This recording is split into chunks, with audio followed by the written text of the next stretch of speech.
This is the ninth gate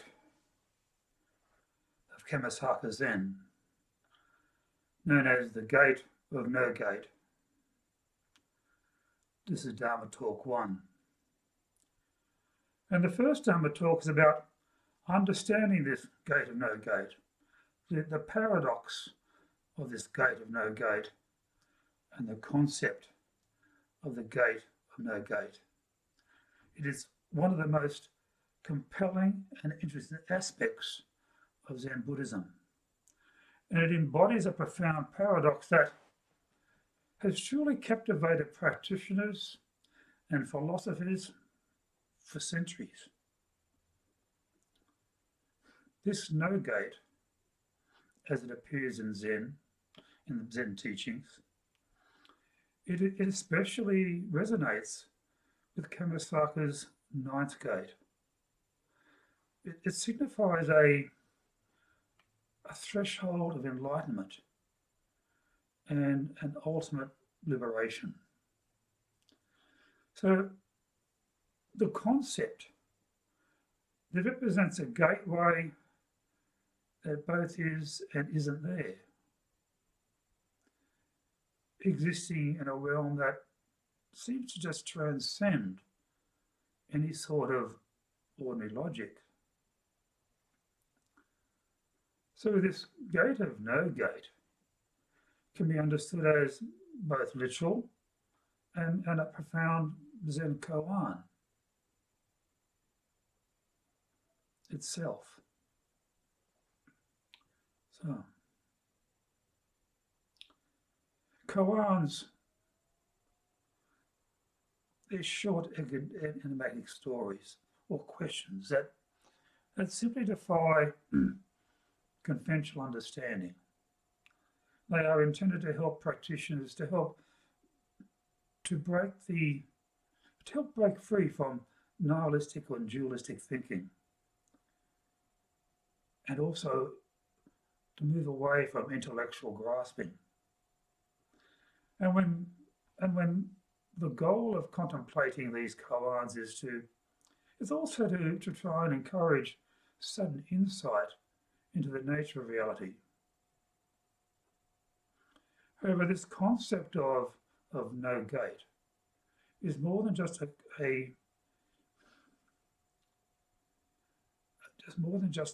idea of koan.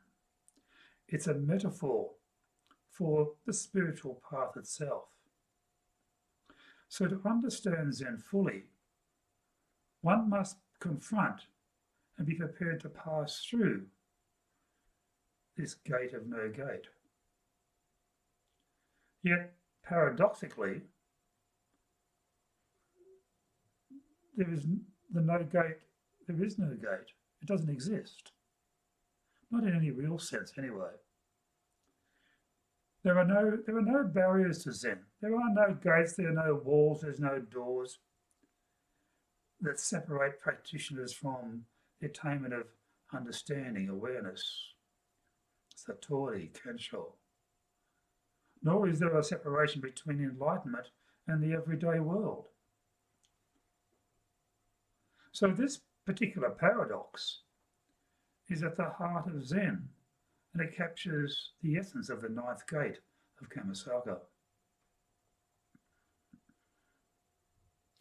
And in this paradox of the no gate, the gate of no gate, it lies in its very name. It suggests that both a barrier and an absence of a barrier. One can think of the no gate as the ultimate threshold, something that must be crossed to attain awakening. Yet when one looks closely, there is no barrier to cross. There is no separate realm to enter. So enlightenment, or the attainment of enlightened awareness, in this view it's not a distant destination, but the fundamental nature of reality itself. It's always present and it's always accessible. So this paradox. It challenges us as practitioners to go beyond dualistic thinking, which is rooted in the distinguishing between self and other, subject and object, enlightened and unenlightened. So the gate of no gate encourages the abandonment of such distinctions. This gate of no gate and the ninth gate, it abandons these distinctions, revealing the inherent unity of all things.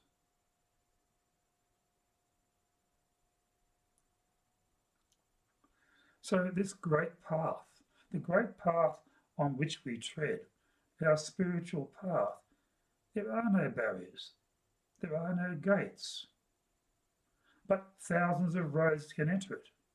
And when one passes through this gate of no gate, this ninth gate of Kamasaka, they walk freely between heaven and earth. So to pass through this no gate is to recognize there is nothing to pass through at all.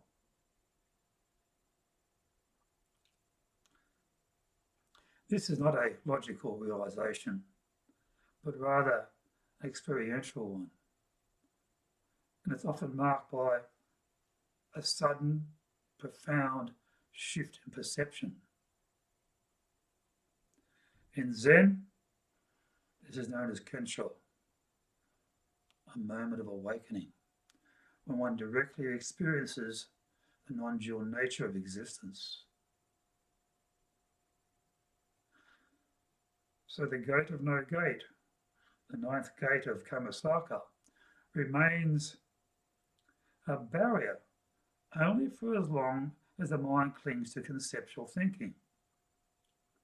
When one transcends concepts, this barrier disappears. And then suddenly one realizes there was never a barrier to begin with.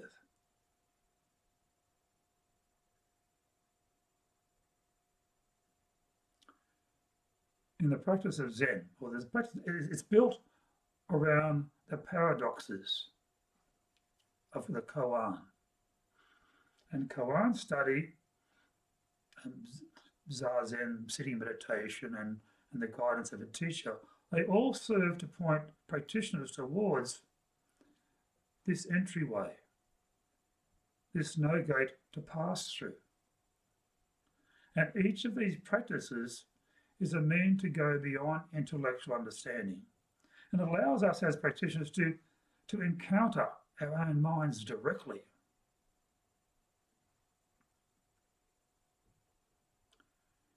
And through the practice of Zazen, one comes face to face with thoughts, feelings, sensations,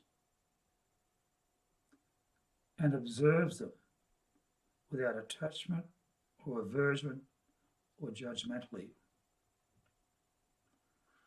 And then over time, this practice reveals the illusory nature of the self and the constructed boundaries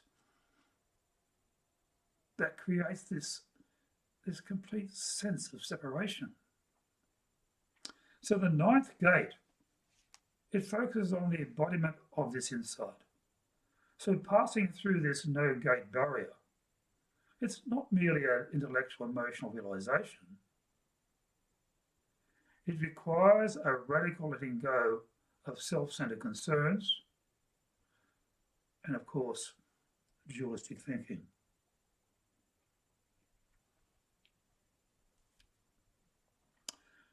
At the Kamasaka Zen Monastery here in southeast Queensland, we teach the understanding of this no gate. It's not about rejecting the world or detaching from life. Instead, it involves embracing each moment as it is, without clinging or without rejecting anything. And this embrace, it dissolves the sense of self and other. And what that does, it opens the practitioner to a life of deep compassion and deep presence and understanding of presence, of the present moment. So, koans are designed to frustrate rational understanding and engage practitioners at a deeper level. So, each koan embodies a paradox that cannot be resolved through simply linear thinking. For example, the famous koan, that one we've all probably heard, what is the sound of one hand clapping? It requires the practitioner to consider firstly the nature of sound, the nature of hearing, and the self, pushing them towards a direct encounter with reality. And it's this particular use of paradox is essential in Zen, because paradoxes disrupt the habitual pattern of thought, the pattern of thought that reinforces the illusion of separation and also reinforces the ego.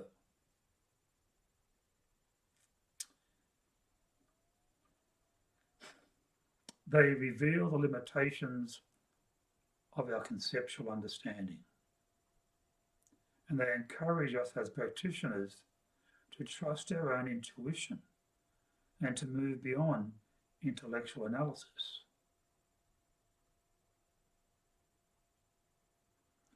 So the ninth gate of Kammasaka, it recognises this process, and it recognises it as a vital part of the path, and honouring the need for practitioners to simply transcend, not only intellectually, but also as existential boundaries. And that allows life to flow freely.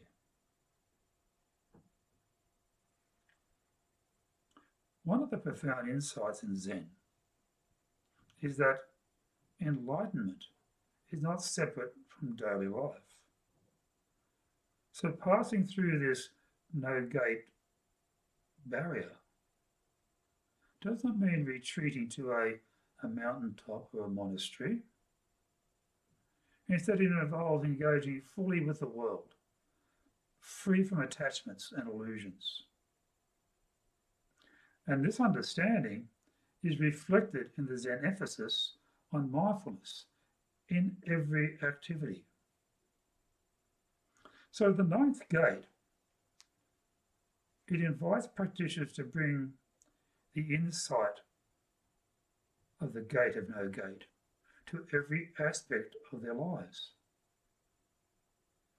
And it challenges them to live without these artificial boundaries, and to see each moment as an opportunity simply for removing the dust from our eyes, awakening.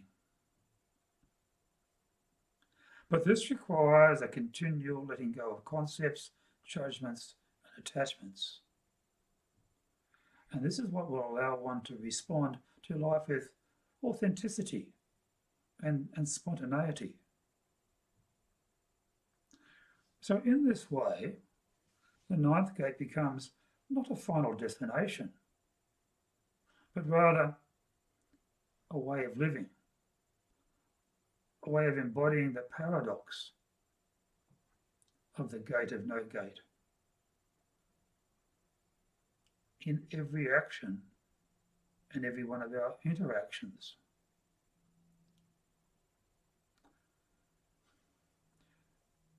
And the realization of the no gate, it naturally leads to compassion, as it dissolves the illusionary boundaries between self and other. And in Zen, this compassion is not a sentimental feeling, but an expression of the fundamental interconnectedness of all of us, of all beings, human and otherwise. So when one passes through this barrier of the no gate, one sees that there is no separate self to defend, no other to oppose. And this insight allows one to act from a place of genuine kindness and empathy, responding to the needs of others without attachment or expectation.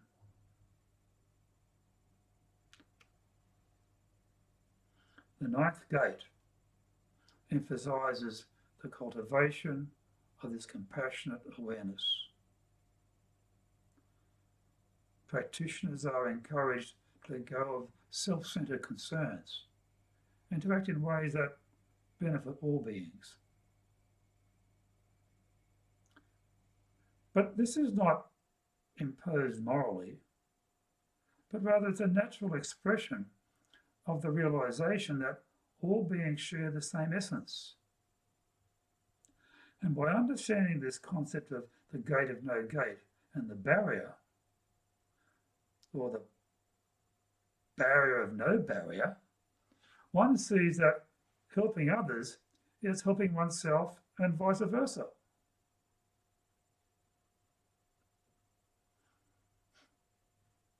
This realization forms the foundation of the ethical and compassionate teachings within the Kammasaka Zen program.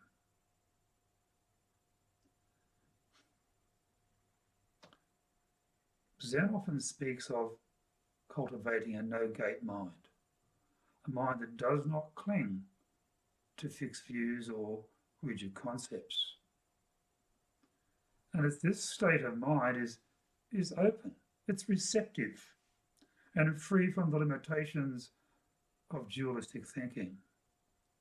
And the Kammasaka ninth gate, it teaches that understanding this barrier of no barrier, this gate of no gate, it requires developing this no-gate mind.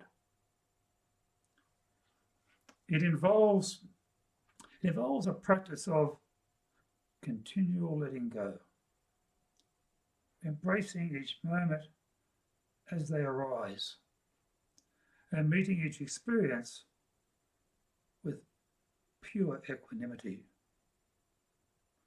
So a no-gate mind, it's flexible and adaptable, able to respond to life's challenges with wisdom and compassion. It doesn't get caught up in judgments or preferences, but it simply flows freely, like water, adapting to whatever it encounters. So this is the essence of Zen practice. And it is the ultimate expression of the gate of no gate, a barrier of no barrier.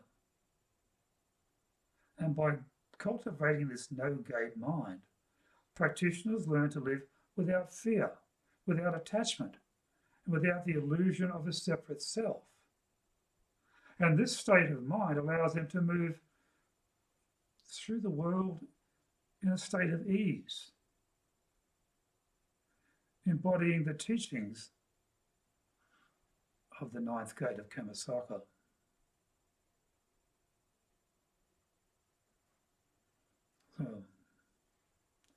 So to conclude, this gate of no gate, it can be a living practice, as it is not merely a concept or an intellectual puzzle. It's a living practice that simply lies at the heart of Zen and also at the ninth gate of Kammasaka practice. And it challenges practitioners to go beyond the dualistic thinking, to confront their own illusions, and to realize the inherent unity of all things.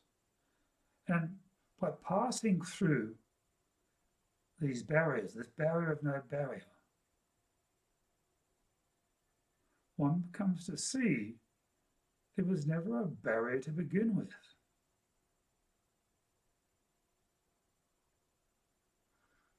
Enlightenment is not something to attain.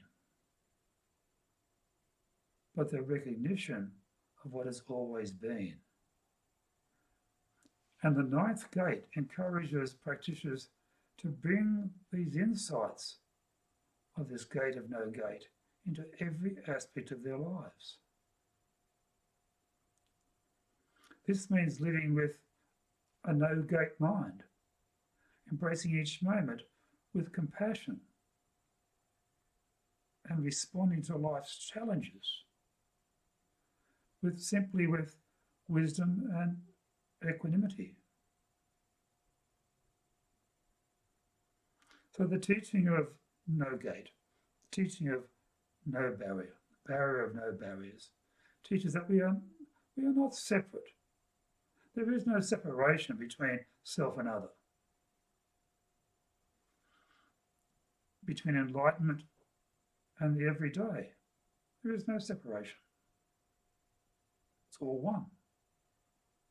And by understanding this paradox, practitioners can live fully, freely, and compassionately, embodying the true essence of Zen.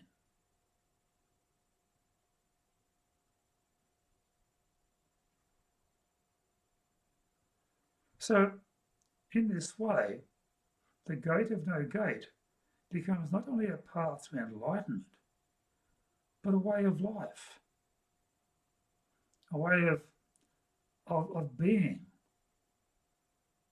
that simply transcends all boundaries, and it transcends all divisions.